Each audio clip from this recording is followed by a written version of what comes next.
श्री कृष्ण राधे राधे। श्री हरिवंश पुराण के विष्णु पर्व का 98 अध्याय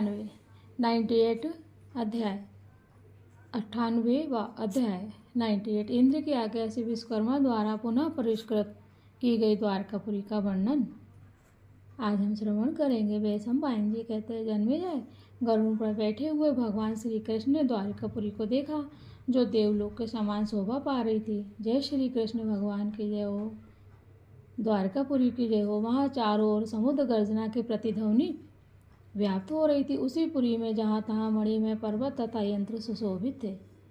बहुत से क्रीड़ा ग्रह बने हुए थे। अनेक उद्यान, श्रेष्ठ वन, छज्जे और चबूतरे शोभा दे रहे थे। श्री कृष्ण ने इन सबको देखा। देवकी नंदन श्री कृष्ण जब द्वारिकापुरी के समीप पहुँचे तब देवराज इंद्र ने विश्वकर्मा जी को बुलाकर इस प्रकार कहा, शिल्पियों में श्रेष्ठ विश्वकर्मा ने, यदि तुम मेरा प्रिय करना चाहते हो तो श्री कृष्ण की प्रसन्नता के लिए पुनः द्वारकापुरी को पहले से भी अधिक मनोहर बना दो। विबुध श्रेष्ठ जैसी यह मेरी पुरी है, उसी प्रकार तुम द्वारिका को सैकड़ों उद्यानों से हरी भरी तथा स्वर्ग तुल्य मनोहारिणी बना दो। तीनों लोकों में जो कुछ भी तुम्हें रत्न रूप दिखाई दे उससे द्वारकापुरी को शीघ्र ही संयुक्त कर दो, क्योंकि महाबली श्री कृष्ण समस्त देवकारों के लिए सदा तैयार रहते हैं और घोर से घोर संग्रामों में भी प्रवेश कर जाते हैं। विश्वकर्मा ने इंद्र के आदेश से उस पुरी में जाकर उसे सब ओर से उसी प्रकार अलंकृत किया जैसे देवराज की अमरापुत्री सुसज्जित रहती है।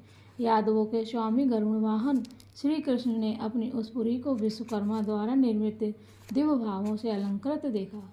उस समय उस तरह सजी हुई द्वारका को देखकर संपूर्ण अर्थों से संपन्न सर्वव्यापी भगवान नारायण ने बड़ी प्रसन्नता के साथ उसमें प्रवेश आरंभ किया। विश्वकर्मा द्वारा विचित्र शोभा से संपन्न की हुई द्वारिका में भगवान श्री कृष्ण ने बहुत से रमणीय वृक्ष खंड देखे जो दृष्टि और मन को आकर्षित कर लेते थे। वह पुरी गंगा और सिंधु के समान सुशोभित होने वाली चौड़ी खाइयों से घिरी हुई थी। उनमें कमलों के समूह भरे हुए थे तथा हंस उनके जल का सेवन करते थे। ऊंचे टीले पर बने हुए सुंदर शून्यमय प्राकार परकोटे से जो सूर्य के सदृश प्रभापुंज से परिपूर्ण था, घिरी हुई द्वारकापुरी घनमाला से घिरे हुए आकाश के समान शोभा पाते थे। नंदन और चैत्ररथ नामक वनों के समान मनोहर काननों से भली भांति घिरी हुई द्वारकापुरी मेघों से घिरे हुए धूलोक की भांति सुशोभित हो रही थी। द्वारकापुरी की पूर्व दिशा में शोभा संपन्न रेवत का पर्वत बड़ा ही मनोहर प्रतीत होता था। उसके शिखर, गुफा और आंगन सभी रमणीय थे। उसके बाहरी फाटक मणि एवं सुवर्ण के बने हुए थे।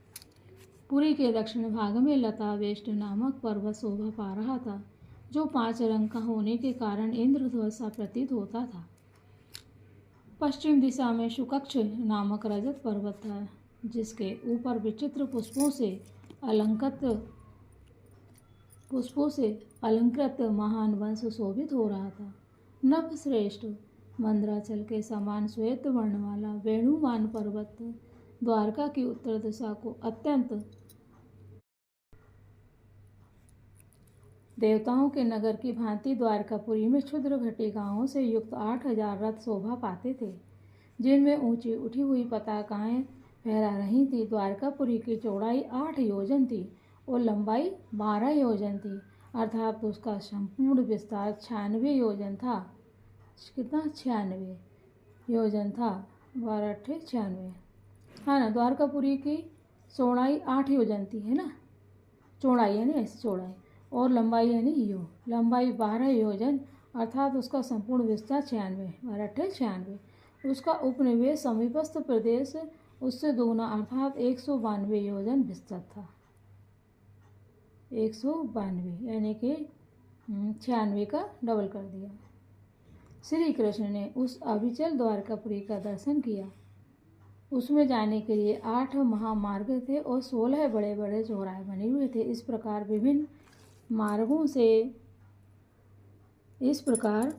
विभिन्न मार्गों से परिष्कृत द्वारकापुरी साक्षात्कार इस प्रकार परिष्कृत द्वारकापुरी साक्षात शुक्राचार्य की नीति के अनुसार बनाई गई थी। उस पुरी में रहकर स्त्रियां भी युद्ध कर सकती थी। फिर साक्षात विष्णुवंशी महारथियों की तो बात ही क्या है। उसमें व्यूहों के उत्तम मार्ग हैं, 7 बड़ी बड़ी सड़कें हैं। वहाँ साक्षात विश्वकर्मा ने उन विविध मार्गों का निर्माण किया था। नगरों में श्रेष्ठ उस द्वारिकापुरी में यशस्वी दशार वंशियों के महल देखकर देवकी नंदन भगवान कृष्ण को बड़ी प्रसन्नता हुई। कृष्ण जी कौन सा वंश बताया है? दशार वंशी के महल देखकर देवकी नंदन भगवान श्री कृष्ण को बड़ी प्रसन्नता हुई। वे महल मनुष्यों को हर्ष प्रदान करने वाली सोने और मणियों की सीढ़ियों से अलंकृत थे। महान एवं भयंकर घोषों महलों तथा सुंदर आंगनों में शोभा पाने वाले उन महलों के ऊपर ऊंची ऊंची पताकाएं फहरा रही थी। उन महलों के भीतर लगे हुए उद्यानों के वृक्ष हवा से झूमते रहते थे। उन महलों के शिखर सोने के कंगूरों या कलशों से सुशोभित उद्भासित होते रहते थे। वे गगनचुंबी रमणीय भवन मेरु पर्वत के शिखरों के समान प्रतीत होते थे। उन महलों के शिखर श्वेत से भी अधिक श्वेत थे। उनमें सोने मढ़े हुए थे। वे रत्नमय शिखर गुफा और चोटी वाले विचित्र पर्वतों के समान शोभा पाते थे। वे ग्रह 5 प्रकार के रंगों से रंगे गए थे। कितने ही सुंदर रंग से सुशोभित थे। कुछ ग्रहों की क्रांति ऐसी जान पड़ती थी मानो वहाँ फूलों की वर्षा हो रही हो। उन महलों से मेघों की गंभीर गर्जना के समान शब्द प्रकट होते थे। उन महलों से मेघों की गंभीर गर्जना के समान शब्द प्रकट होते थे। शब्द प्रकट होते रहते थे। वे बहुरंगे भवन यानी बहुत प्रकार के, वे बहुरंगे भवन अनेक रूप वाले पर्वतों के समान जान पड़ते थे। विश्वकर्मा के बनाए हुए तेजस्वी भवन दावानाल की ज्वाला के समान दैदीप्यमान होते थे। उन्हें देखकर ऐसा जान पड़ता था मानो वे आकाश में सुनहरी रेखा खींच रहे हों। उनका प्रकाश चंद्रमा और सूर्य से भी बढ़कर था। उस चित्रकादि वनों के वृक्षों तथा दशार वंशी महाभाग वीरों एवं ग्रह रूपी मेघों से अलंकृत द्वारकापुरी अत्यंत शोभा पाती थी और मनोहर घन मालाओं से घिरे हुए आकाश की भांति दिखाई देती थी। भगवान श्री कृष्ण ही वहाँ इंद्र एवं पार्जन्य के रूप में शोभा पाते थे। विश्वकर्मा का बनाया हुआ साक्षात भगवान वासुदेव का भगवान 4 योजन लंबा और उतना ही चौड़ा दिखाई देता था। उसमें कितना महान धन लगा था इसका अनुमान लगाना असंभव है। उस विशाल भवन के भीतर अनेक सुंदर महल और अट्टालिकाएं बनी थी। वह प्रसाद जगत के सभी पर्वतीय दृश्यों से युक्त था, अथवा उसमें जगत के सुप्रसिद्ध पर्वत पीड़ा के लिए कृत्रिम रूप से बनाए गए थे। महाभाग विश्वकर्मा ने इंद्र से प्रेरित होकर उसका निर्माण किया था। वह स्वर्णमय प्रसाद समस्त प्राणियों के लिए मनोहर था। उसके ऊंचे शिखर पर स्वर्ण मढ़ गया था, जिससे वह मेरु पर्वत के उत्तुंग श्रृंग की शोभा धारण करता था। विश्वकर्मा जी ने उस श्रेष्ठ प्रसाद को महारानी रुक्मणी के रहने के लिए बनाया था। सत्यभामा जिस भवन में निवास करती थी वह श्वेत वर्ण का था। उसमें विचित्र मणियों के सोपान बनाए गए थे। उसे सब प्रकार के भोगों से संपन्न समझा जाता था।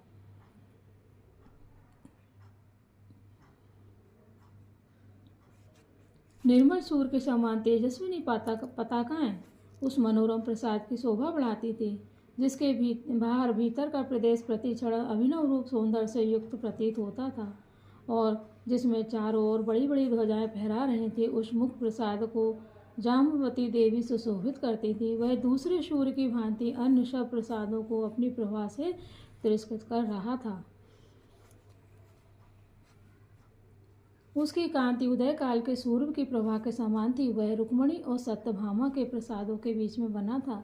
विश्वकर्मा द्वारा बनाया गया वह दिव्य प्रसाद कैलाश शिखर के समान शोभा पाता था। भरत श्रेष्ठ जो जम्बून सुवर्ण तथा प्रज्वलित अग्नि के समान दैदीप्यमान था, विशालता में जिसकी समुद्र से उपमा दी जाती थी, जो मेरु के नाम से विख्यात होकर खड़ा था। उस महान प्रसाद में गांधार राज की कुलीन कन्या कुंती सत्या अथवा गांधारी को भगवान श्री कृष्ण ने ठहराया था। पद्मकूल नाम से विख्यात पद्म के समान वर्ण वाला अत्यंत प्रकाशमान महान शिखर के समान ऊंचा और अत्यंत रुचिर प्रभा से प्रकाशित जो भवन था, वह सुभीमा देवी का निवास स्थान बना था।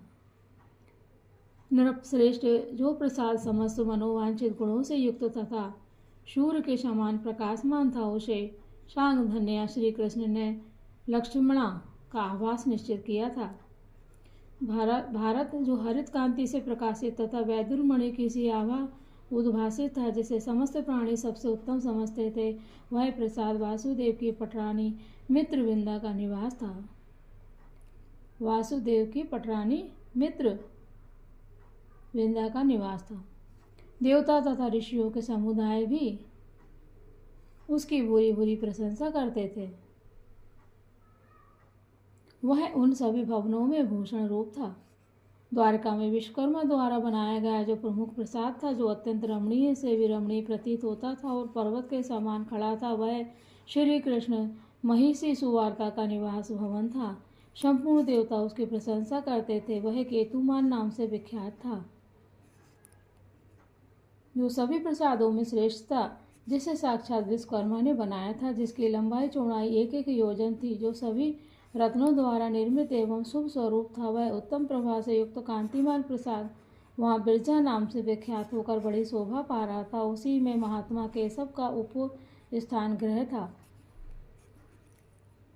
वासुदेव नंदन श्री कृष्ण के उस सुंदर सदन में जो मार्ग का ज्ञान कराने वाले ध्वज लगे थे, उस सब के दंड स्वर्णमय, यानी जो ध्वज लगे हुए थे, जो तीर लगे हुए होते हैं कि रास्ते में मार्ग बताते हैं, वो जो दंड यानी जिसमें झंडे लगे हुए थे, वो दंड भी क्या कहते थे, स्वर्ण से बनाए गए थे तथा उन पर पताकाएं फहराती रहती थी।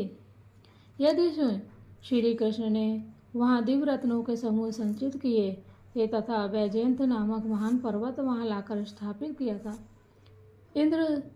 इंद्रधुम्न सरोवर के पास हंसकूट पर्वत का जो शिखर था, वह 60 ताड़ के बराबर ऊंचा और आधा योजन चौड़ा था।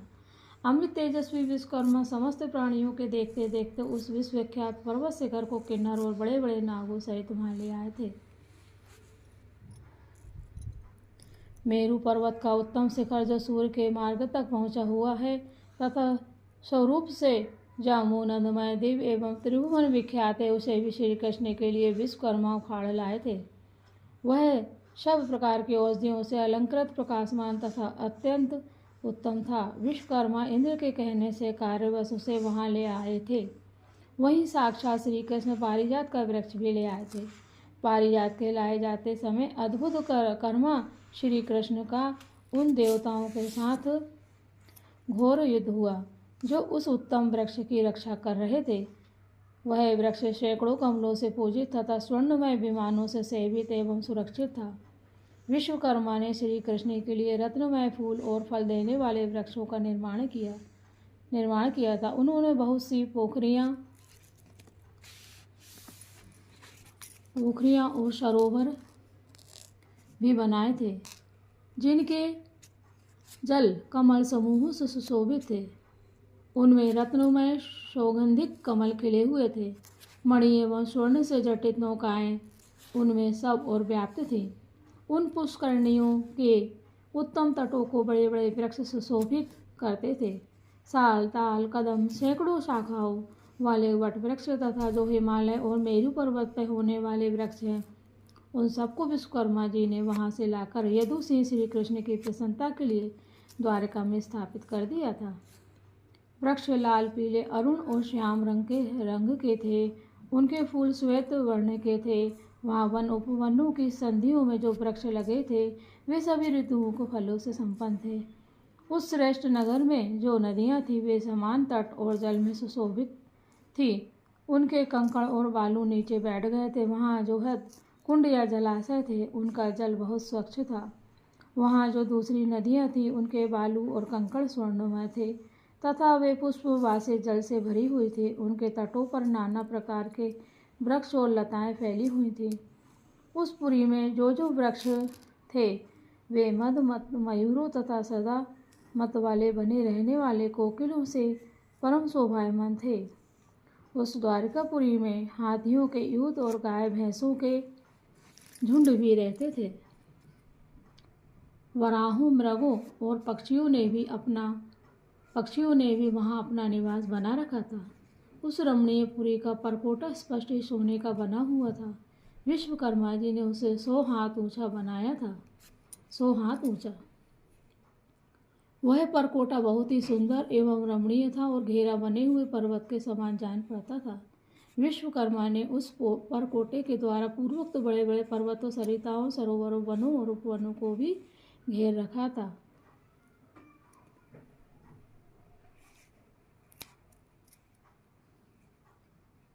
इस प्रकार श्री महाभारत के खिलवाड़ हरिवंश के अंतर्गत विष्णु पर्व में द्वारिका का विशेष रूप से निर्माण विषयक 98वां अध्याय पूरा हुआ। जय श्री कृष्ण। राधे राधे। श्री कृष्ण गोविंद हरे मुरारे, हे नाथ नारायण वासुदेव। श्री कृष्ण गोविंद हरे मुरारे, हे नाथ नारायण वासुदेव। ओम देवकी सुत गोविंद वासुदेव जगतपते, देहि मे तन्यं कृष्ण त्वामहे शरणं गता। हे श्री कृष्ण भगवान, हम सभी परिवार सहित आपके शरण में हैं। हम पर परिवार पर कृपा बनाए रखें। जय श्री कृष्ण। राधे राधे। सभी के मनोरथ पूर्ण हो। राधे राधे। राधे राधे।